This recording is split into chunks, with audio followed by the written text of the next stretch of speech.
We're live. Hello, weird nerds. Welcome to our digging deeper into genre romance chat. Say hey in the discussion section if you're here. It's been a long time since we've done one of these, but we are really excited. I've actually started reading romance since our last digging deeper into genre chat, which was, it feels like forever and ever and ever ago. So I'm really excited to talk about this one. Like in the past, I've got, a little bit of a few fun facts about romance, the genre. So, it's obviously a huge genre. Most people think of romance novels beginning kind of in the 18th, 19th centuries. You think Jane Austen. That's the start of romance, but it's not. We've got ancient Greek romance novels that are still around. They've survived to now. There's romance novels from like the Ming Dynasty that have survived this long. And honestly, one of the big struggles I came up with when trying to find the history of romance novels was that so much of it was from a Western lens. Honestly, like it was difficult to find things in the amount of time that I would typically spend researching for a live chat. And so if anyone has any like links or books on the history of romance that is not quite such a Western gaze, I would love for you to drop those links in the discussion section or the comment section if you're watching this after we're live. But the kind of birth of the modern romance genre, most of the sources I looked at attributed it to 1972. Avon Books published The Flame and the Flower by Kathleen Woodiwiss. And this is considered like the original bodice ripper. This is the one that said, no more chastity, only steam. And so it had, some mixed reviews, but overall it was like a huge hit. People loved it. And it really, it was kind of the start of the sexual revolution at that point. And so people really embraced it, and kind of the modern romance genre was birthed from there. I have a really great quote from Beverly Jenkins, another just like classic modern romance author. She said, there's so many different women writing romance. You've got marine scientists, you've got biologists, you've got physicists, you've got waitresses, you've got stay-at-home moms. So, everybody writes romance and everybody reads romance, and all of that together generates billions of dollars a year. We're the people that keep the lights on in publishing, which is so true. I found this really great, I'll drop the link to two of the articles that I found really informative in the discussion section once I'm not actively speaking. But I also have some romance stats from the Romance Writers of America that I found really fascinating. So there are several subgenres that are kind of seen as the main subgenres for romance, and they are fantasy, gothic, contemporary, suspense, historical, paranormal, and sci-fi. Not that every romance falls under one of these categories, but most of them do. And then they had stats on the average romance readers, and they had it divided up by sex assigned at birth. 82% were female readers. The average age of the romance reader was 35 to 39 years old. But the most frequent readers were readers aged 34 and below. 92% of the people they surveyed read print novels. 64% also read ebooks or exclusively ebooks. And 35% use audiobooks, which is my personal favorite way to read romance novels. Tablets and smartphones are the most used devices to read ebooks. And half of the romance reader respondents read romantic suspense, which was kind of surprising to me. And then the next closest genres were erotic and historical. I've never once read a romantic suspense novel. I know. And then one of the things they noticed in the younger emerging readership of romance, because it is a genre that's getting more popular as it ages, younger readers are more diverse in sexual orientation, ethnicity, and gender. More frequent readers, the rise in listening to audiobooks, which like audiobooks, like I said, is how I found romance novels. More consumption of YA romance, erotic romance, and paranormal romance. Extremely engaged on social media and willing to experiment with new authors more than people have been in the past. So I thought that was really cool. Check my notes here. They also mentioned, I was trying to, if we wanted to boil down romance to every romance novel has to have these things. I kept finding, I read a JSTOR article that was like, it has to have these 8 things. And then I found a different one that was like, it has to have these 5 things. But I'm going to trust Romance Writers of America because they said what I already thought. And here we use data that supports what we believe. And so they said, and I agree, that the core tenets of a romance novel are that there needs to be a central love story as the main plot and a happily ever after or a happy for now ending. Do you want to come lecture at my university soon? Yeah, that's about all I got. I'm sure I could get you like a guest lecture spot with the right. Hello, everyone who's here in the discussion section. Hi, Missy Kate, Nicole, Joe, Catherine, Andrew, Cool Gamer. Nicole asked, what book would be considered romantic suspense, which I also had to look up because I was like, what is that? And maybe Sarah Lynn has some answers because Sarah says that's their favorite subgenre of romance. But when I looked it up, I'm seeing like some of Colleen Hoover's books. Yeah, like that was my notes. And like the Hunting Adeline and Haunting Adeline books, which I know are kind of popular on TikTok, are listed. So not anything I've read. I don't read romantic suspense. So if Sarah Lynn, if you have any suggestions, people, please share them. This is really off topic, but Cool Gamer, you're here a lot and you always say like, hello, good to see you. And I had to look up what that acronym was because every week I read it as hello, Gutsy. Which is also cool. I like that too. And then I had a couple notes that I wanted y'all's input on. So there's, romance novels have varying levels of steaminess, the pepper scale.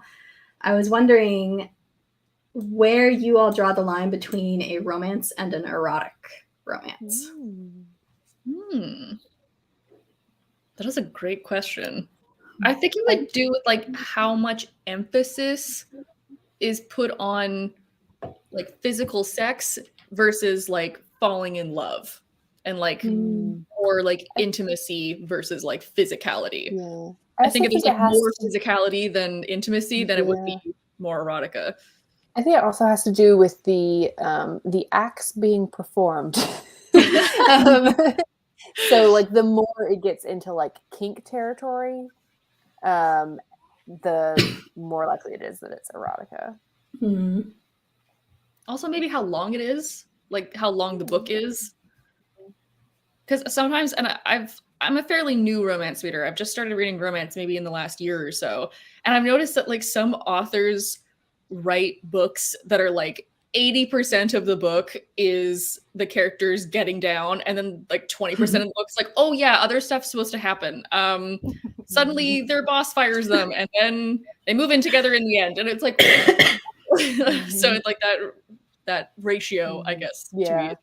I think sometimes in erotica, like sometimes like the plot has to do with like discovering yourself like through sex in some ways maybe. And so it becomes, like a major part of the plot versus in like a more like standard romance, like the plot, like you said, is gonna be more about like falling in love and there might be other things going on.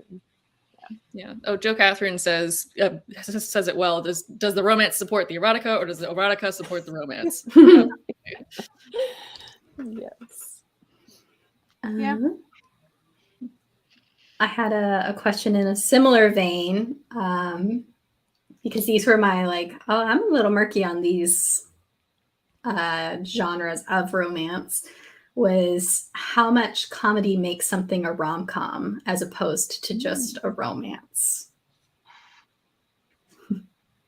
Because I've read books that were like, this is a rom-com, and I get to the end, I'm like, was it?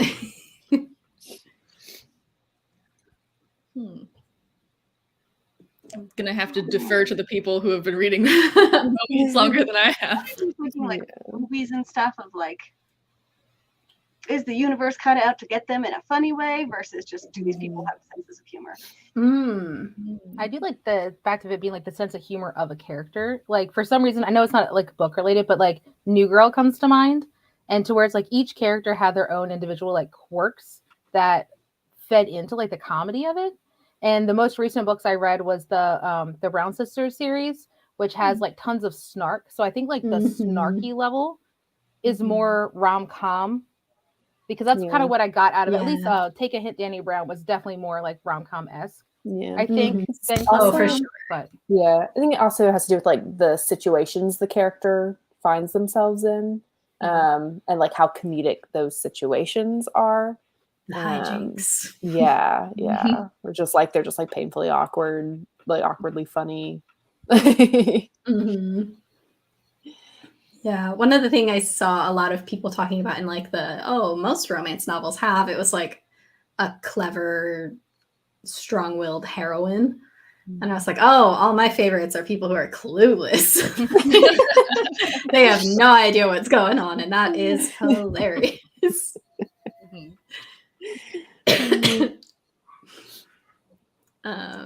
Well, I guess it's just like anything where each subgenre has its own tropes. So maybe in one subgenre, the characters are kind of that like, quirky business lady who like doesn't need a man and then learns how to love another person or something. And then you have other subgenres that are like very like no comedy, all intensity, like romance, that kind of thing. But they all fall under the same umbrella. But I don't think I'm versed like well enough. Like I actually read a Regency romance a while ago, and the whole book, I'm like, is this trope specific, or did like the author just make this up? Like, is this so out of sorts? So I should ask some of my other rom-com reading friends to be like, is this normal? Does this usually happen in a Regency romance? And they're like, yeah, it does. Like, okay. Regency romance has its like specific Yeah. Yeah. So you have to do a lot of workarounds to have any steam in a Regency romance and have it be believable. Yeah. And to also have like characters that are progressive enough for like a modern reader. Yeah. Because I think like older in the past, historical romance writers could get away with like having more like traditional gender roles. But these days, like Megan was talking about, like younger readers are getting into romance. And a lot of times, like, it's like we want the historical romance with like the ball gowns and the carriage rides and everything, but like you want like a hero who like respects the independence of the heroine and things like that. So yeah. I think Tessa Dare does that so well. I maybe only read like 10 to 12 Regency or historical romances.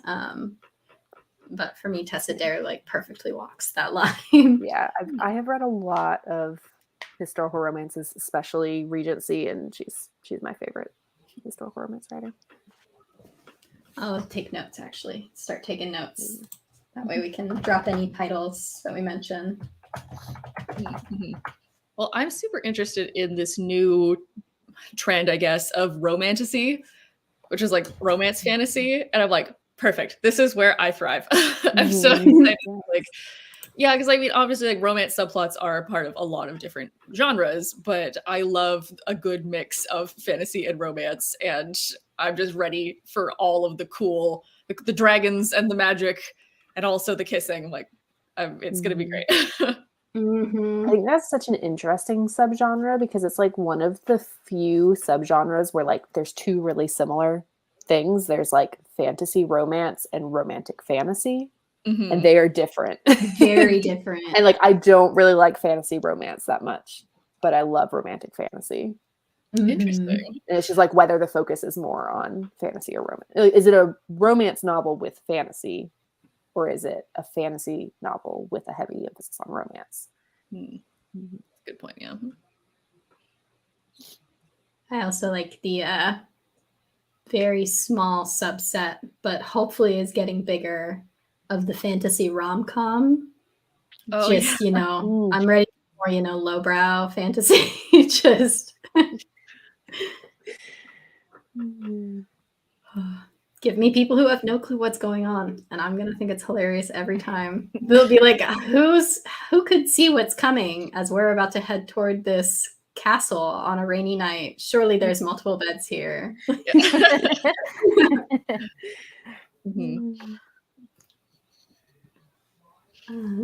It's so interesting that like rom-coms, or not rom-coms, but like romance in general is just like so easily adaptable.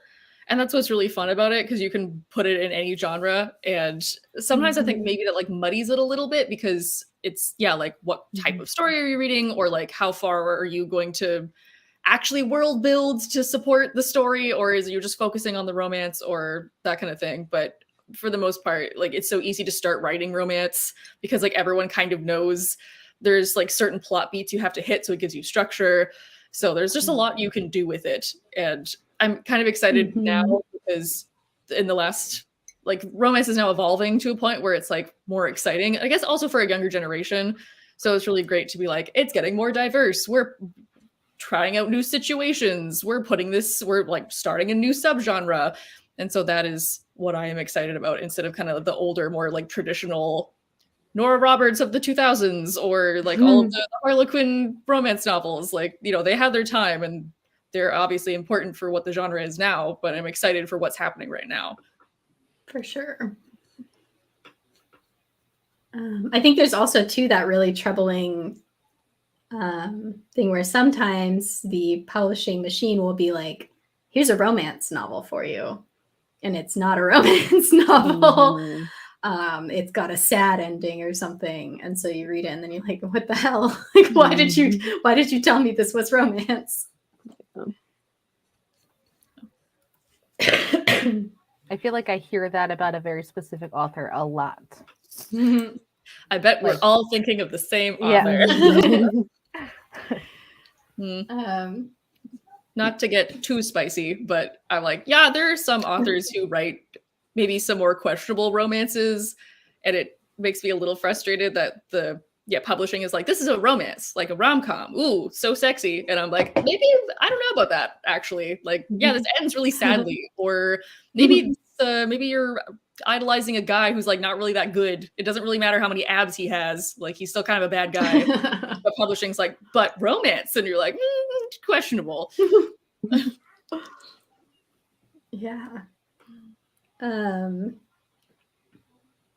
that all kind of leads into something else that is great to talk about in romance, which is that romance is a genre that, for the most part, like really understands what it is and what its readers want, which I think stereotypically people look at it and they're like, oh, it's the same thing over and over again. But having tried writing a romance novel, it's like really, really hard to do it in a way that feels fresh, because readers like they want the same structure and like things to expect, but they're not going to read it if it's the exact same story every time. And you have to do it in a way too that feels natural too. I think we talked about this recently, maybe when we were talking about like plotting or something, about how like you have to, well, you don't literally have to have a third act breakup, like there's have to be a literal breakup, like you have to have something happen to the characters there, and then there has to be some sort of like things get rectified at the end. And so doing it in a way that doesn't feel like often you'll read a romance novel and it's like, was that really worth like your relationship blowing up, And so finding ways to like get that plot structure that your readers are going to expect in a way that doesn't, that one feels fresh, and two doesn't leave them being like, meh, would that really happen? It'd be really difficult. Well, for a long time, it's actually what kept me from reading romance novels, because I was like, well, they're all the same. And also like, yeah, why are these people breaking up? It doesn't make any sense. Like they fell in love within 2 chapters and then suddenly they hate each other. And I was like, this is dumb. And then I learned that was not, in fact, not correct. And that romance is a very wide and genre that has an array of things and is actually very fun. Mm-hmm. So one of the things that like all romance novelists understand is the use of tropes in their novel. So I was wondering, what is everyone's favorite romance trope? As big or as small of a trope as you want it to be. So apparently I really like the fake dating trope. I never would have picked myself for liking that trope, but I was actually watching on YouTube somebody's review of The Love Hypothesis, and they were like, I just really don't like it. And then they also did a review of Take a Hint, Danny Brown. I'm like, I don't know what it is. Maybe I just don't like that trope. I'm like, oh my God, I like that trope. Like, that appears to be my jam now. I love forced proximity. I love it. Like, just like I love situations with like characters where they just have to spend time together, whether it's fake dating or something else. It's just so much fun. Like two characters who don't necessarily want to spend time together but have to. I'm gonna be basic as hell and say that I love an enemies to lovers plotline. Yeah, I was gonna go rivals to lovers. Mm-hmm. I'm gonna go really, really specific. This is something I've been absolutely loving lately, is when one character knows romance novels enough to know the tropes. And they're like, wait a minute, this is only one bed. Or like, wait a minute.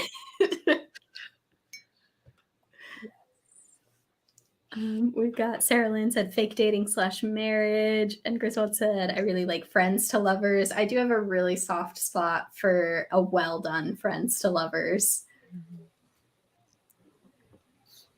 Now that I think about it, I think The Love Hypothesis and Take a Hint, Danny Brown are both fake dating. And also there's a character in there that is obsessed enough about romance novels that they know like the different tropes. And like I think The Love Hypothesis was the one that was like really kind of meta about it, where like they talk about it, like they go into like the hotel room, like please be 2 beds, please be 2 beds, please be 2 beds. And then even Take a Hint, Danny Brown, like the I think it was the guy main character. He was the one that was like obsessed with like romance books. So like he was the one that kind of took over that. But it's funny that you mentioned that, and like I'm realizing that both of those books have that same dynamic, but very different stories. Yeah, that one, the guy lives my nightmare, which is that like one of his headphones like, gets disconnected, and so someone hears what he's listening to. I love that scene so much. I have this one friend on TikTok who also like listens to a lot of rom-coms, and she's like posted stuff about listening to smut at the grocery store, and I'm like, good on you, girl, go for it. But at the same time, I'm like, I would be so stressed. Yeah, I was the victim of reading a book that I thought was YA, or listening to a book that I thought was YA at the Costco, and found out just in the produce aisle that it was not YA at all. I'm just like, oh my god, everyone's gonna know, I better turn this off. Like, okay, so it wasn't was listening, awful. but when I used to go into an office at my old job, I'd bring books in, and there was a couple times that I was reading romance novels and I brought them in, and then I had my like 50-year-old coworker men, be like, oh, what are you reading? And I'm like, nothing. Oh, it's like I remember one time I was reading a Katie Robert book, and they were like, oh, what are you reading? And I'm like, it's a Greek mythology retelling. They're like, oh, Greek mythology. That's really great. I'm like, yes, that's all it is. It's just a Greek mythology retelling.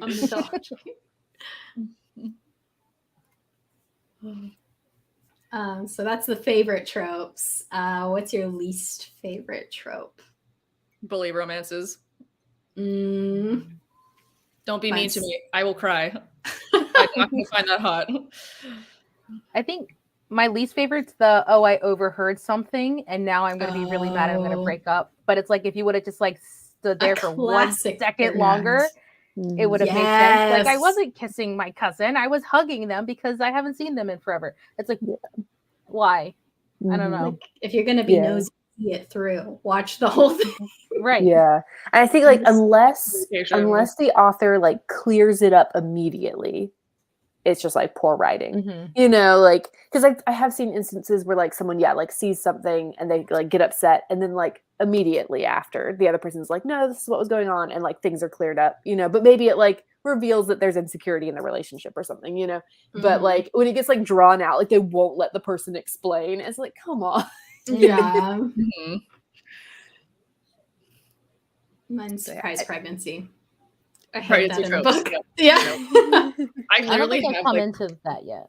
I have like 1.5 full videos on my own channel talking about how much Really? I hate pregnancy tropes.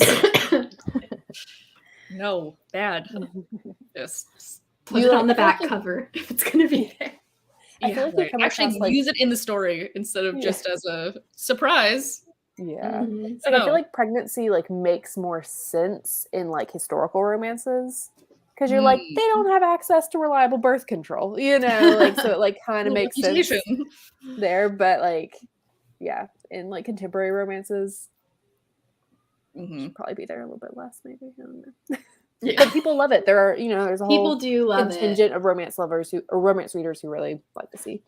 I think Yeah, maybe But like I don't mind it. I don't rom-com hate it, but can do it. Like I just think of like Juno and like what's the one with Seth Rogen? I don't know. My kids are annoying each other with Nerf guns, I think. But like for them. movie wise, like if you know that's what it is going into it, you're like, yeah, okay. yeah. But yeah, if it was just like a surprise, like, oh, that's not what I expected this entire thing to be about. Mhm. Which I guess is like maybe something you could say for a lot of different tropes where I guess because they think like or the author will think, oh, it's a romance, so I need to like switch things up or something, and then like surprise, it's fill in the blank, and then you're like, this doesn't feel true to the story at all, or like, yeah, why is this character suddenly breaking it up with this other character? You had up until now, you had no reason to think that they would cheat on you, and suddenly you see them talking to one person, and then they're gone, and it's very it's strange. this is maybe like a no-brainer, but I hate like possessive male love interests. Yes.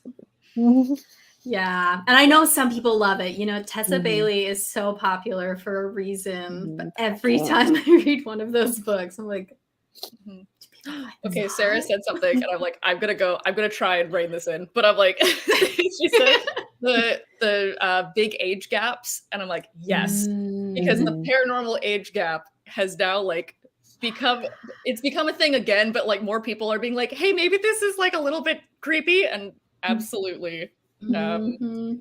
you're 1,000-year-old fae man, dude, king, and you are going after for this example, we'll use the legal age of 19-year-old girl.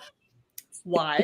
You know? See, I feel like if it's like paranormal fantasy stuff, I'm like way more forgiving about it. Like when it's like Yeah. 1,100-year-old character, I'm like, whatever. Like it isn't real.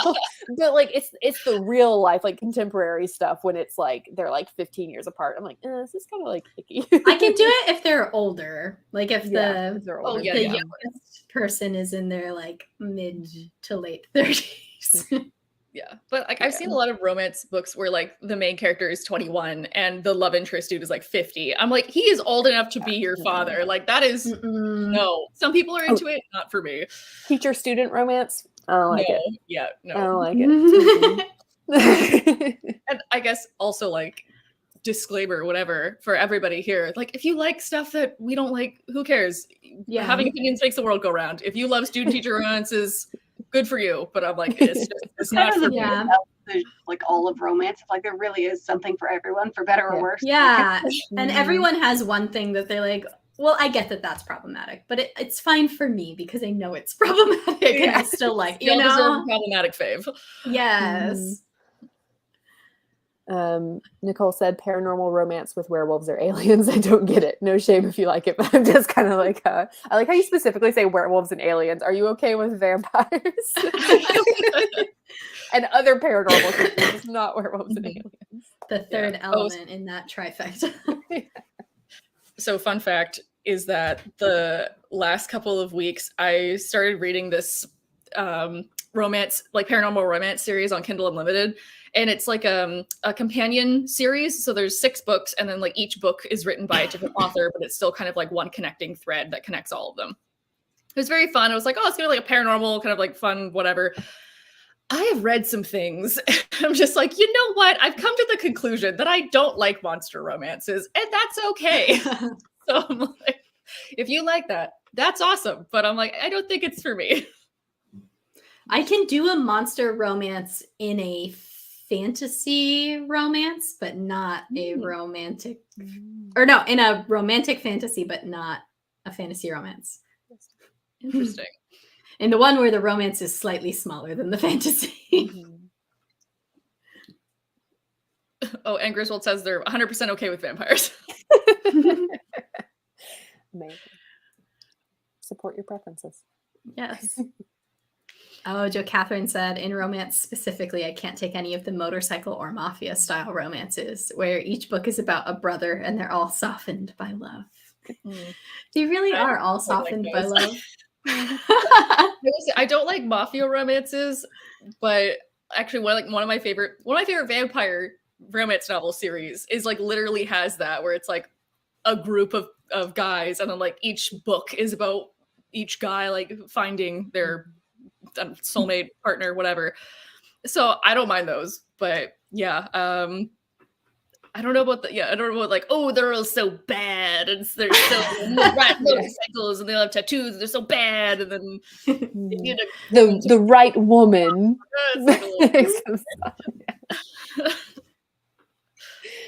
The love of the right woman. Oh God. Oh, man.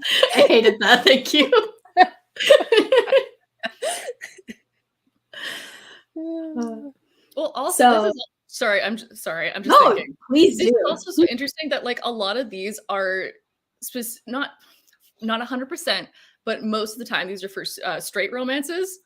And like as somebody who reads a lot of queer romances, like those tropes aren't usually in them, or they're in them in like a very subversive or like really different way.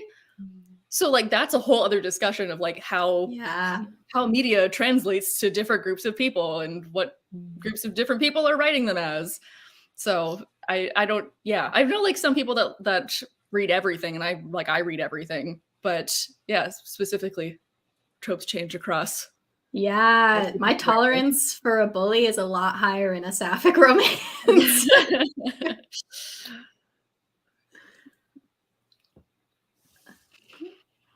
So we've talked about tropes we love, tropes we hate. What about the tropes that are in between? What tropes, just, for information purposes, are there tropes we've missed that deserve honorable mention? Obviously, Only One Bed. I can't believe it hasn't gotten more attention yet. I love an Only One Bed. Yeah, it almost was. And I was like, I'm going to really mix it up. I think like the best friend sibling is one that like I don't see a whole lot, but it's also a good one. I read one of those that I hated. Yeah, this can be hit or miss, I feel like. It's just, for me, it's all about whether the sibling still sees the person as the baby that they knew. Because then it feels icky to me. Yeah, it's one of those things where like I've seen people be like a stepbrother romance. I'm like, I know they're not technically related, but I still think it's a little weird. They are. Yeah, no. I do like the dynamic where it's like two people who like knew each other years ago, and like they have a past and they haven't seen each other in many years, and then they like reconnect. A second chance. Yeah. That's always fun. So like with like the siblings friend or whatever, like they haven't seen them in several years, and then they like come back to town or something. It's fun. I looked up like a trope kind of like list thing, and I got immediate ick for alpha hero. No. Kind of goes to like the motorcycle mafia thing. That's just and the like possessive. I'm like Some literally looking people at my are into bookshelf, being like, "What is a trope? I've never heard of a trope before. What I do I know. even?" I was looking at my books too, and I realized like I never really read romance until like mid last year. The Love Hypothesis is what's kind of pulled me into like out of a reading slump that like I was in for a really long time. And I went into it knowing that it was like a fanfic turned, non-fanfic. So I had like those character like ideals in my head as I read it, and I'm like, oh, this wasn't terrible. This is pretty good. And then I got on a Emily Henry kick, and I read everything that she wrote. And I was like, I think I like romance now. Oh, I love the trope where they are like rivals or enemies in one sphere of their lives, but in a separate anonymous sphere of their lives, they're like falling for each other. Or vice got versa. mail. Yeah. Yeah, you've got mail. I think one of the Olivia Dade books has that, right? The first one, I think. Right? Spoiler alert. I think so. I'm in the YA sphere. Tweet Cute has that going on. See, Tweet Cute is like my general feeling about that. Of like, it just feels too unbelievable to me. Of like, how close It does. are you if you're not sharing any like identifying information. But I do think spoiler alert did it well. Because I get like there's a very believable reason why one of the parties would not reveal a single thing about themselves online. Missy Kate asked what fandom was Love Hypothesis previously based on. Reylo. So it was Reylo. It was Star Wars, Kylo Ren, and Rey.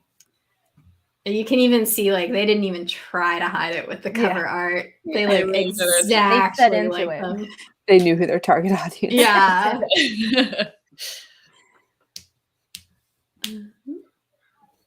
Let's see other tropes. I love specifically in like Regency romances as part of the like how do you get around they normally wouldn't have been able to like be like alone with each other kind of thing. I love like when the two characters are like caught, like they're not actually doing anything, but they're like caught alone in like the conservatory or the library during the ball or whatever. And like now they're like gonna have to get married or whatever. I just always think those are like, it's always just such a funny setup. Like I find those scenes are always really funny when they're like, they're stuck in a room and they're about to get like found out and they're not actually doing anything risque, but everyone thinks they did. It's always a classic. What's the consensus for love triangles now? I love a love triangle when done well. Yeah, I think that there's like now that there's okay, so like I never liked love triangles, but now I think in the last like couple years people have stepped up their game with love triangles and they're putting like cool twists on them and making actually like poly power thruples instead of just like back and forth, and they're doing like interesting twists on like why you would fall in love with this person, or maybe the person that you fell in love with over here is like a construct of a person and not the actual one, so then you're more drawn to somebody else and like that kind of thing. So they're playing around more in it instead of just like this boy is blonde and he's a good guy, and then this guy has dark hair and he's a bad motorcycle riding boy and he has tattoos, and you're like, okay, so like that's it. But now there's more like morally gray, not sure who we're gonna pick poly. It's great. I also love oh, go ahead. I was gonna say the one I see advertised the most, and maybe it's just because I follow them on Instagram. I don't know how to Dahlia Adler, Going by Coastal. Yeah, that one comes out in June. I'm seeing that one a lot, like just on random websites and stuff like that. Yeah, that's gonna be interesting. Yeah, it seems like a cool concept. Yeah, I love Dahlia Adler, and we follow each other online. She's like so nice and great. But yes, I'm very looking forward to Going by Coastal. I think it's going to be very interesting. I also love just the expansion of a love triangle. You know, just get yourself in like a 12th night situation. Like it's really messy. There's, you know, triangles inside of a Venn diagram. I love it. Oh, I thought another one of my favorite tropes is when, because I was thinking Much Ado About Nothing, which is one of my favorite Shakespeare plays. One of my favorite things is when like two people are trying to get two other people to get together.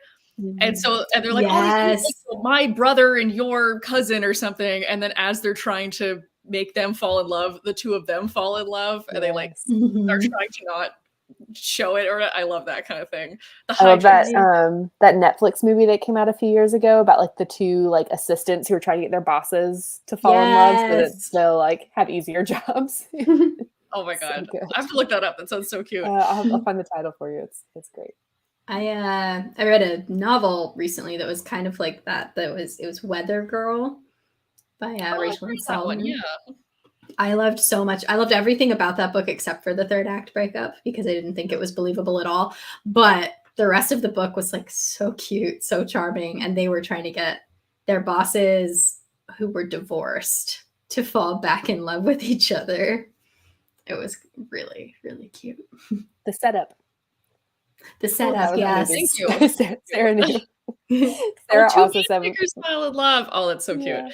When I was talking about the compromising situation in historical novels, Sarah said Julia Quinn does that in like every time in the Bridgerton books. And like, don't get me started on how Julia Quinn just recycles the same plot points over and over.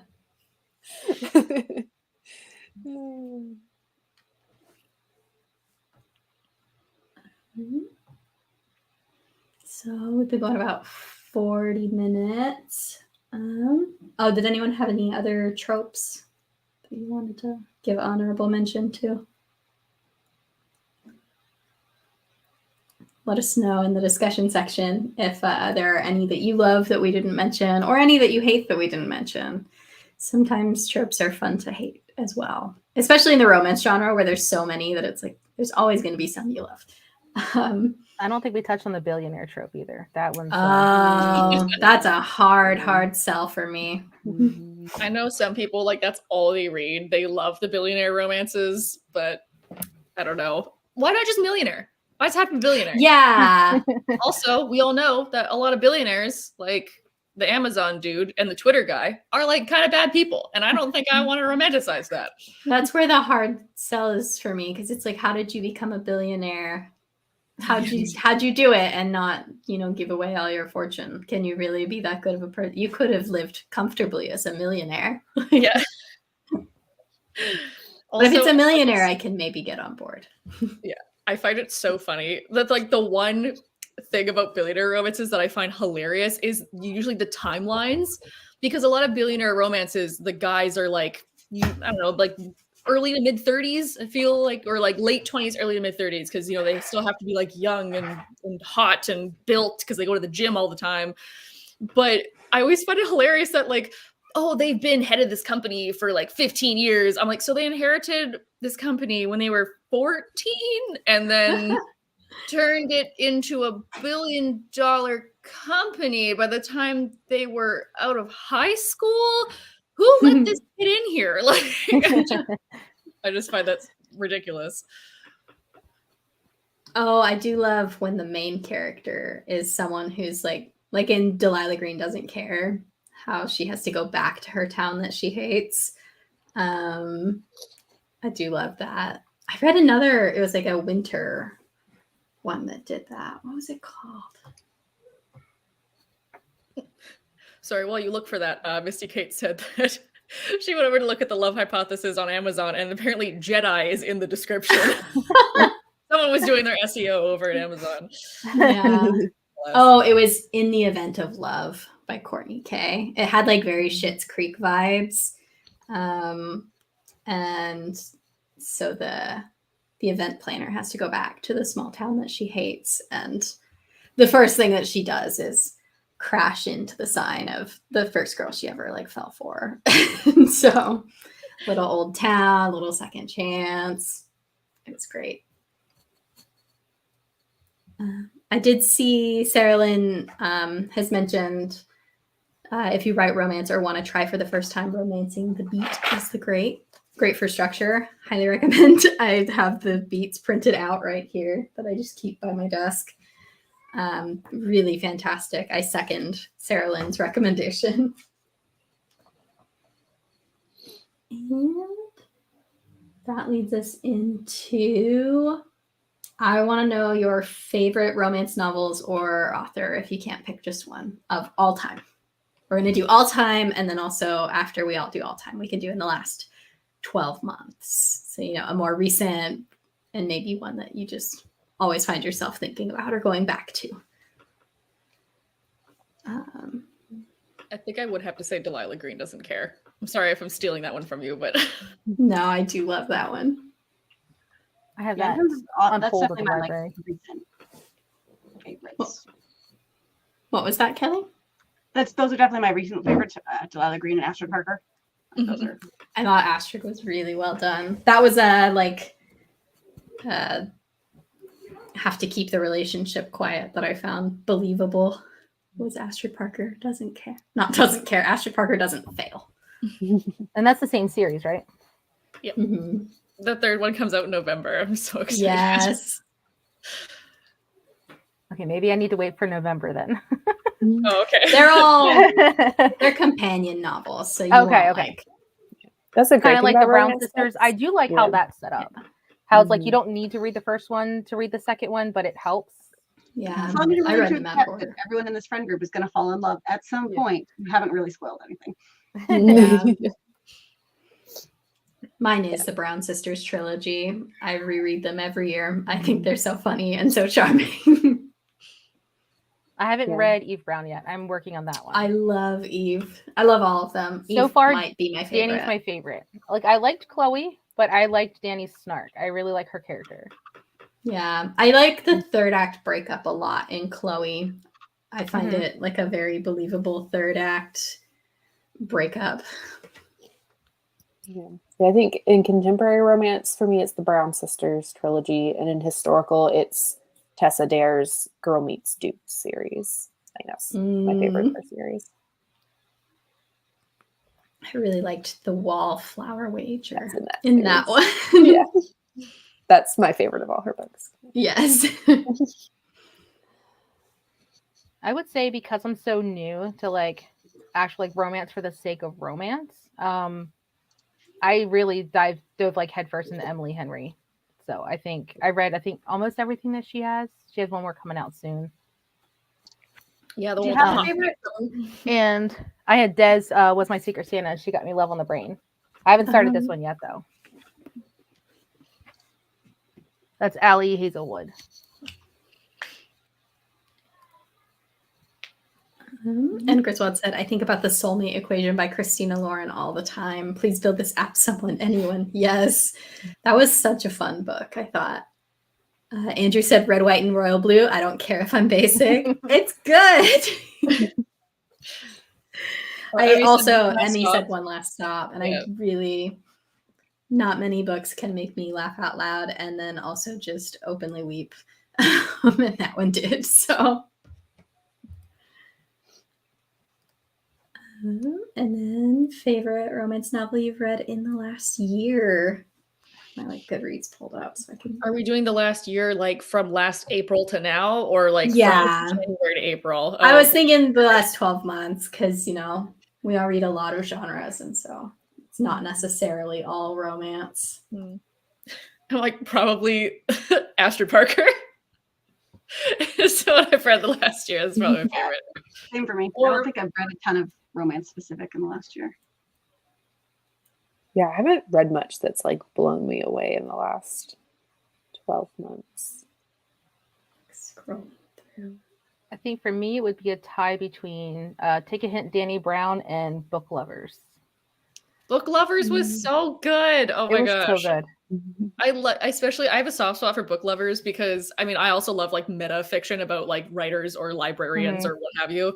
But like Book Lovers was such a good twist, I guess, on a classic romance because like it's about like two people who are very career driven and like don't want that traditional like white picket house with two kids, and they're both like, yeah, I respect the hell out of you that you want to like build your career and like be a working person, and then at the end they're like, we're gonna support each other but also we're still our own people. And I thought that was so well done. I was like, yeah, we could fall in love and not have that like cookie cutter romance ending.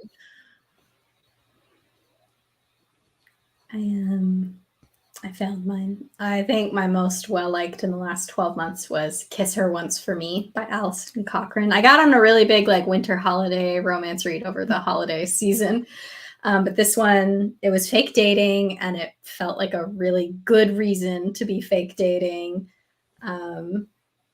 There was like twists that I genuinely didn't see coming, which is really difficult to do in a romance novel. And most importantly, there was only one bed. So yeah, it's great. Just like looking through my Goodreads, the like 2 romances in the last year that I've like given the highest ratings to have been The Roughest Draft by Emily Wibberley. It's actually co-written. I don't remember who are Austin. I think it's a couple. Yeah, they're a married couple. Yeah. Yeah. Mm-hmm. And the book is about like two co-writers. Yeah, I liked that one ripped too. my heart Yeah. out. Yeah. I felt like that one was just like such a good like complex relationship where like other romances you're like either like obviously they're just going to get together, or you're like I do not buy this couple at all. But they were like reading it, I was like, I know this is a romance, but I really don't know if they're going to make it work or not, but I want them to. So I thought that was really good. And the other one I rated 5 stars in the last 12 months was The Lady's Guide to Celestial Mechanics by Olivia Waite. Oh, that's on my TBR. Mm-hmm. It also was like a very like refreshing plot. I felt like it wasn't something I'd read before. Besides like not even just being sapphic, but like the rest of the plot itself was not something I've read before. So Megals in the comments says that they're not a huge reader of romance, but a big supporter of autistic authors, and so favorite romance author is Helen Huang, which I totally agree. Helen Huang's books are so good. Her writing is so good, but at the same time, like they're so they rip your heart out. Yeah, but they're so good. Yeah, they are not fluffy romance novels, you know. Yeah, I guess to the point that I adored the first 2. I read the third, and for me, wondered if it was even truly a romance novel. Like it was a little narrow spacing. I was like, I relate with this too much, and it's stressing me out. Yeah. The third one like dealt with a lot of trauma. So a lot. All so well written. Yeah. Highly recommend.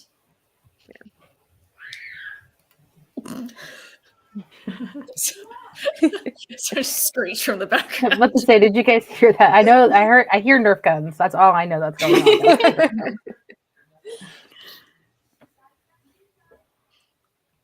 And Griswold said, In the Shadow Garden by Liz Parker was a 4-star read for me. It's a fantasy romance about witches. I really enjoyed the world building. Yeah, I feel like all of the books that we've talked about so far have been contemporary. That is the bulk of what I read if I'm going to read the romance genre. But there are like a lot of other romance genres. I read one that was really fun. It was probably a 4-star read for me. And it was, where did it go?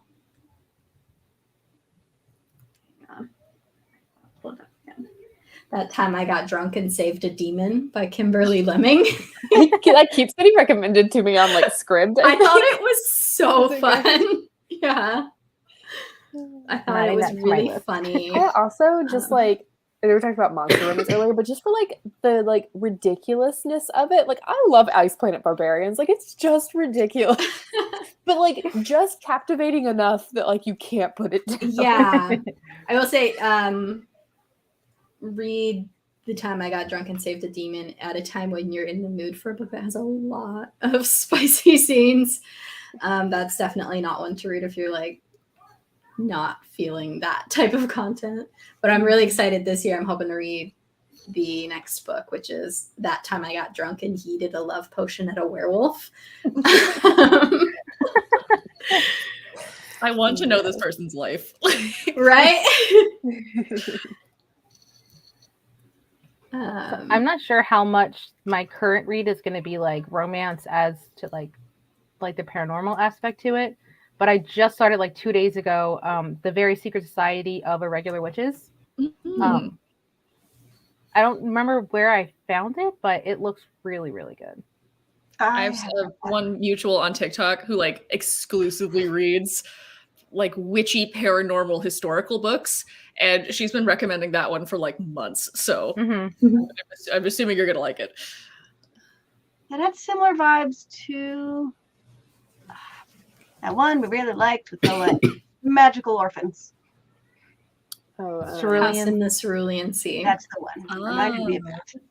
That's the next one that my husband and I are gonna read because he's really into audiobooks, and we're trying to find something that we're both going to like enjoy enough at the same time. But he works like longer hours on the weekend, so he can like knock out a book on the weekend, and I'm like, well, I'm on chapter 5, so I'm trying to read this Cerulean Sea first and then letting him tackle it. I heard good things. It's very sweet. I think you'll like it. I just thought about another trope. So to be late to that, but Grumpy Sunshine. Grumpy Sunshine. Yes. Yeah. Joe Catherine said my favorite will have to be Mary Bala. I've read a couple of her books, I think. And Andrew said The Love Interest by Kelly. Yes. I forgot about that one. Oh my god. That's the first book I read that like really like reinvented the love triangle in my mind. I was like, oh, look at all the things we can do with the love triangle. And one of the things we didn't really talk about a lot, but that is really cool about romance as a genre is that the readers are less likely to only read the traditionally published novels in the genre. Romance, I think, is really heavily propelled by the cool innovations that are happening at the indie pub level. There's a level of reader that can like only be satisfied by Kindle Unlimited of like, please give me all. Yes. Mm-hmm. Yeah, we mostly just made this whole chat talking about like our favorite romance books. But I'm like, if you want to, I don't know what your plan for this was, Megan, but if you want to chat about like the industry, like that's a whole other chat, honestly. Yeah, seriously. I think the romance, like traditional publishing industry, is very interesting because it is publishing's moneymaker, but the advances are so small. So small. But it's what's like supporting like lit fic and stuff, you know? Well, it's like, yeah, thinking of the stuff that gets traditionally published versus like how many books there are in Kindle Unlimited, like people want it. And I still think it's ridiculous that people are pretending that no one does. It's like, hello? Yeah, romance readers are some of the most voracious readers. And like, I mean, like, what do you mean you've read like 112 books this month? What are you talking about? Like, Megan mentioned audiobooks earlier. Like, I find romance novels are my favorite type of book to listen to as an audiobook because I can like put them at a pretty fast speed and still understand what's going on. And they're already pretty short too. So like, if I look at an audiobook and it says it's going to be like 21 hours, I'm like, when I see it's going to be 8 hours, I'm like, okay. Yeah, 9 hours is my sweet spot because it's like I can listen to that in 3 hours. But there is a level of how romantic does this all sound in like chipmunk voices for me. I do not care about the chipmunk voices. It stops sounding like chipmunks the more you get used to it. Bother me, but I like there are moments when I go like, I bet he has like a deep, low, slow voice. See, anything below like 1.75 to me sounds like they are moving in slow motion. Like, what are we doing here? Like, why are you trying to make him sound so sexy? Because I wouldn't read it like that in my head if I was reading a print book. Like, I wouldn't make weird growling noises and stuff. And so to me, when it's super sped up, that's how I would read it on the page. Like, I will say, like, I do give audio books credit and like voice actors and narrators credit for like, especially like sexy guy, like boy voices and stuff. I give them credit for like going the extra mile, doing the growls, doing the whispers, whatever. But it is like a sensory nightmare. Sometimes, like I've done it before where I'm listening, like, oh, this is fine. And then something like and I was like, oh my God, like, get away from me. Like, my dude, back up from the mic, please. Just a little bit.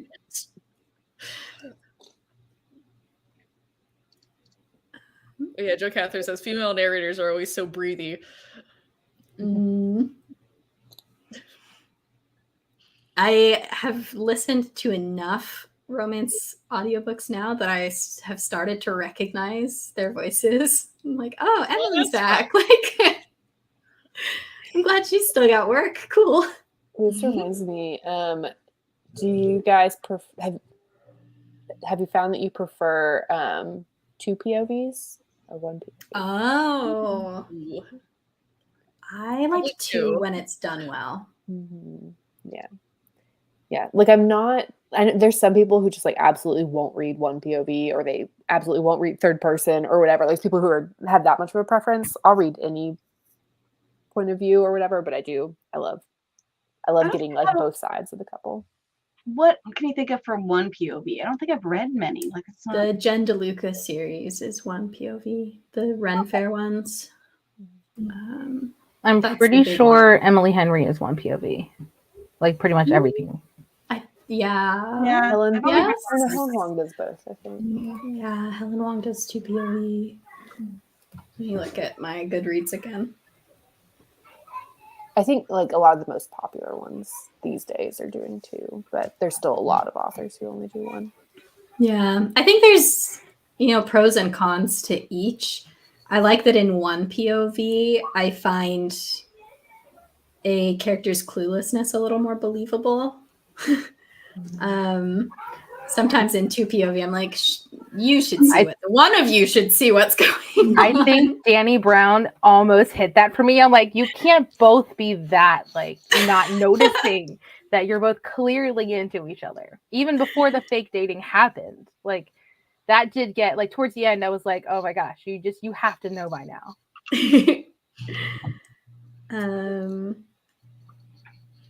But simultaneously, and in that same vein too, I think when it's just 1 POV, you can get away with the love interest not having as involved of an arc. A lot of dual POVs that I've really disliked, it's felt like, oh, well, your girl had a lot going on, but her love interest didn't have enough going on to warrant spending 50% of the book in their POV. And I feel like with romance novels, if you're going to do 2 POVs, you do actually have to split it equally. Or something like fantasy, you maybe don't. We talked about that recently, but I think in a romance novel, you either got to do it equally or don't do it at all. I think was Lovin'? Oh, go ahead. No, I was just gonna say that, like, I think that, like, with romance, like, I want more of the book to be the two, like, whatever love interests are together than apart and not thinking or doing anything related to the love interest, if that makes sense. So it's like, I like that, is it Talia Hibbert?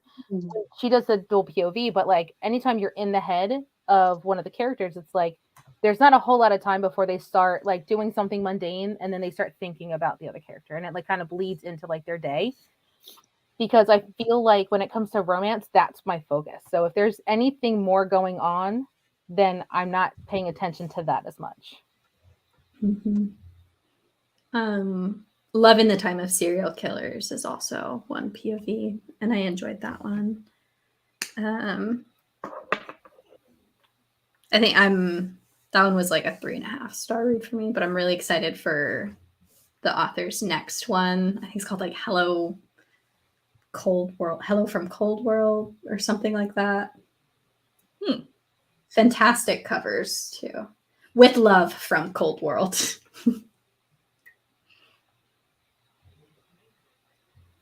I guess speaking of that, are there any rom-coms that are coming up that everyone's excited for? Talia Hibbert's new series that like is like a companion to the Brown sisters. Oh, I didn't know they were coming out with a new series. Yeah. What? I think, isn't it supposed to be? It's based on a Jane Austen or Shakespeare or something. I'm trying to remember now.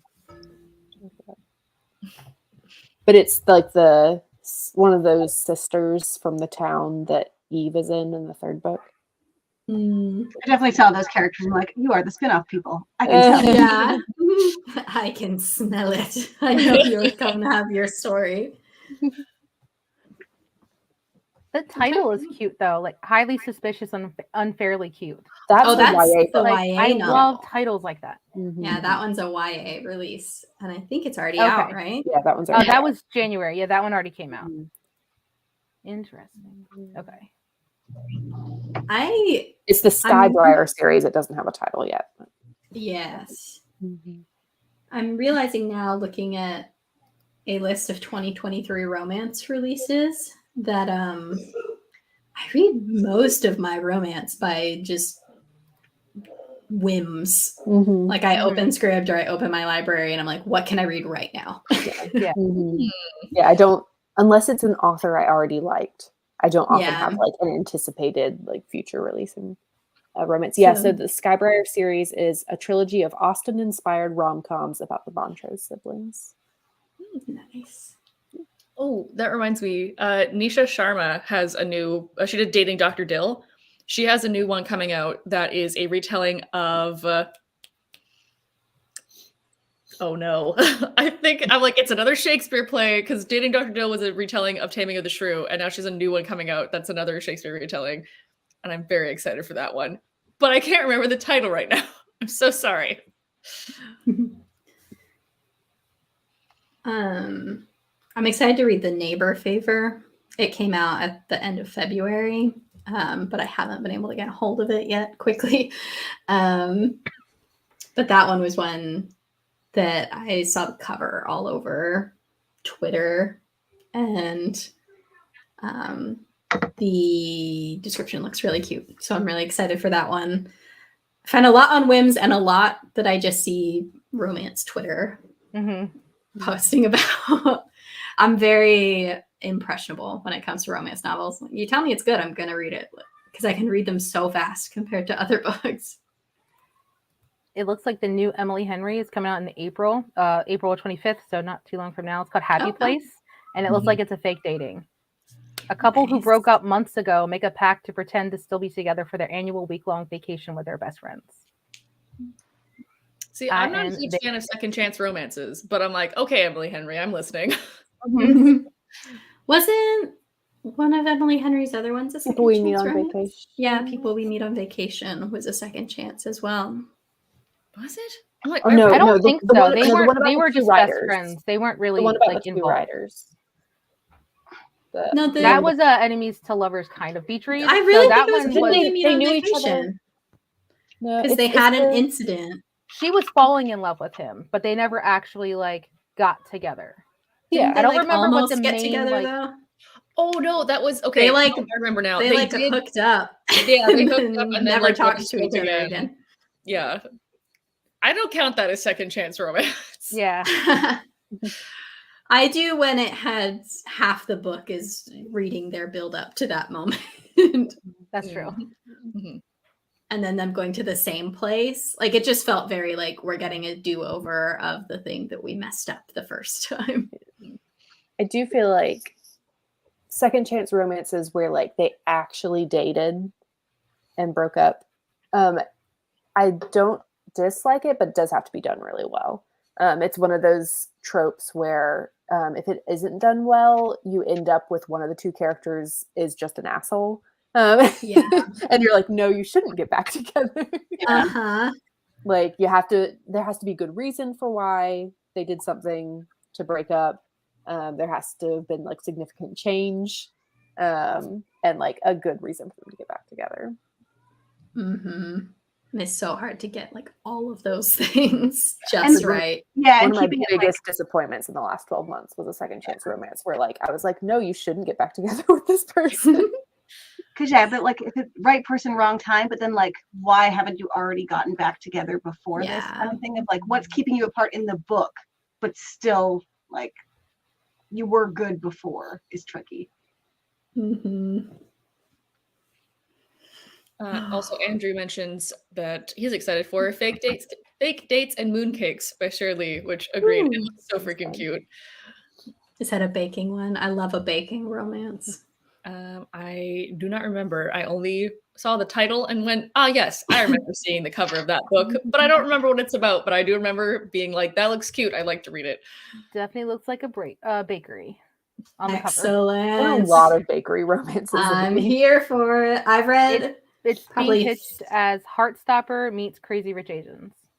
Nice. I think I've probably read 3 or 4 that were all romances involving a donut shop. I love a baking romance. You know what, like a random niche that I found I like is romances that take place on reality TV shows. Like, I'm not a reality, I don't watch reality TV, like I don't like it, but I love reading about it. I thought I didn't like reality TV, but I think it just has to be just the right kind of reality TV, and then I get too into it.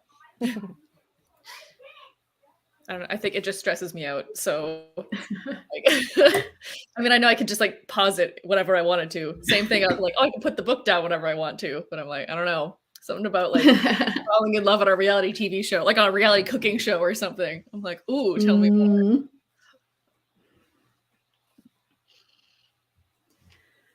Oh, what was one of those that I read recently? The Charm Offensive, I think, was a reality TV one that I really, really liked.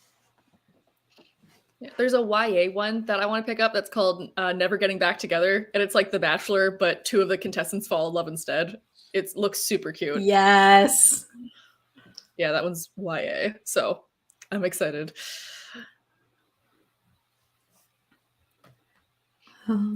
We've gone a little over time, so we should probably wrap it up. This has been really fun. Thank you so much, everyone, for watching. Oh, this is a good maybe place to wrap it up. Is N. Griswold's comment says, I hate how people look down on the genre. It's not my favorite, but I'm never going to knock anyone for reading, and I am convinced the hate is coming from people who brag about not reading.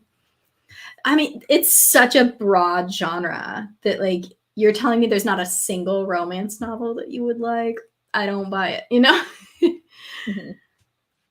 Yeah. I mean, it's the devaluing of things that women like, and women traditionally read and write romance. So therefore, it does not hold as much value in society, which is ridiculous. And also, like, romance novels are so fun and sweet, and you end it, you know, having a sense of satisfaction and enjoyment. I don't think anyone wants to go into a book and then end the book and be like, well, that sucked, and I'm now devoid of hope. And like, that doesn't sound fun at all. Like, I want to have a romance where they get together and it's a happily ever after. That's wonderful. So I don't know why people hate love. Mm-hmm. And it feels like a genre that is adapting much better to a modern reader's sensibilities. Mm-hmm.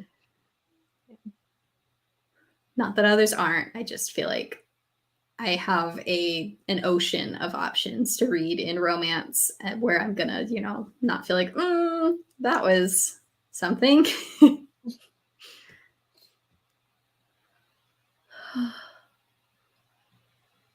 Missy Kate said, this chat is really inspiring me this Camp Nano. I was aimless before and now not so much, so thank you. And Andrew said, this reminded me why my romance from Nano failed in 4 days. I have a romance novel. This reminds me of a book deal that just got announced that I am excited to read, but I am like, dang it about, is that I have had this like slow burn with a romance novel I've been drafting over the last year.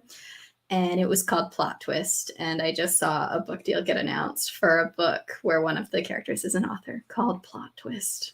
It wasn't the most unique title in the world. I knew it was likely that there were already many plot twist novels out there, but still, that one hurt. You can call yours like Happy Ending or something like that. Yeah. Oh no. Didn't see that coming. I don't know. Nope, these are getting worse as I go. No, we're not going to go for a third. Okay. Just call it romance novel and done. This is a romance. Yeah. On that note, thank you so much, everyone, for coming. This has been a really, really fun chat. I love doing these chats. Let us know if there's a genre that you want to hear us talk more about. If you search digging deeper into genre, we do have a handful of other chats like this already talking about, oh God, I've immediately forgotten all of them. We talked about like paranormal and others. I can't remember at this exact moment. But yeah, let us know if there's another genre you'd like to hear us talk about, because we all read and write a lot and love to talk about books. And and Griswold said horror, all caps. Yeah, we will be back next week. It is going to be Easter for anyone who's celebrating that. And you look confused, Kelly. We will not be back next week. We will not be back next week. Because it's Easter. Because of Easter, we are taking next week off, but we will be back the week after that with, I'm assuming, a productivity chat, a nerd in, because we've been doing those every other chat. So that is, I'm pretty sure what it is. I might have to shift some stuff around because I didn't know where we landed on next week. I can shift everything a week out. No, it's totally fine if it's not. Yeah, we can just skip a nerd in and continue. Yeah. Ooh, because what you have scheduled is our fictional character showdown, which I'm also very excited about. Another bracket battle. So we'll have some shenanigans, and then the next week we'll do a nerd in. That sounds good. So we hope to see you all there. And yeah, hope everyone has a nice holiday. Celebrate spring and all that. So yeah, we will see you in 2 weeks. Thank you again so much for being here. You're all amazing. We love you. Bye.